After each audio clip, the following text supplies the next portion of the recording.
Hello guys, അസ്സാം വലൈക്കും. Welcome back to my channel cooking my dreams. അപ്പോൾ currently trending ആയിട്ട് പോകുന്ന ഒരു ചോക്ലേറ്റ് കേക്കിൻ്റെ റെസിപ്പി ഞാൻ കാണിച്ചു തരാം. ഇതെല്ലാം കൂടെ കത്തിക്കാൻ പോവുകയാണോ എന്ന് ചോദിച്ചു കഴിഞ്ഞാൽ അല്ല. ഞാൻ കണ്ട റെസിപ്പിയിൽ ഇങ്ങനെ ഒരു സ്റ്റെപ്പ് ഉണ്ടായിരുന്നു കേട്ടോ. അപ്പോൾ ഇതിനായി ആദ്യം നമുക്ക് വേണ്ടത് ചോക്ലേറ്റ് കേക്കാണ്. ചോക്ലേറ്റ് കേക്ക് ഉണ്ടാക്കാനുള്ള മടിക്കും നല്ല സോഫ്റ്റ് ആയിട്ട് വരുമോ എന്നുള്ള ഒരു സംശയം കാരണം ലുലുവിൽ നിന്ന് കഴിക്കാൻ വേണ്ടി മേടിച്ച് ചോക്ലേറ്റ് കേക്ക് വെച്ച് പരീക്ഷിക്കാമെന്ന് കരുതി. നല്ല സോഫ്റ്റ് ആൻഡ് മോയിസ്റ്റ് ആയിരുന്നു കേട്ടോ.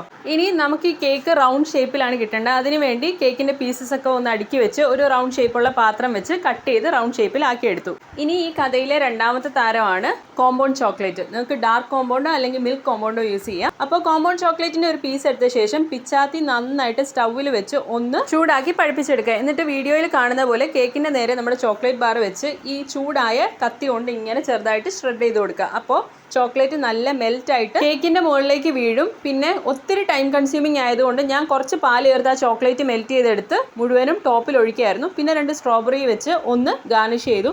ആ ഗാർണിഷിങ്ങും പോരാൻ തോന്നിയപ്പോൾ വിപ്പിംഗ് ക്രീം പൈപ്പിംഗ് ബാഗിലെടുത്ത് ചെറുതായിട്ടൊന്ന് ലൈൻസ് വരച്ചു കൊടുത്തു. പിന്നെ അറിയാലോ, ഫ്രിഡ്ജ് വെച്ച് സെറ്റ് ആക്കുക, മുറിച്ച് കഴിക്കുക. അപ്പോൾ അത്രേ ഉള്ളൂ. Hope you like the video. Do like, share and subscribe. See you again. അല്ലാഹ് ഹാഫിസ്.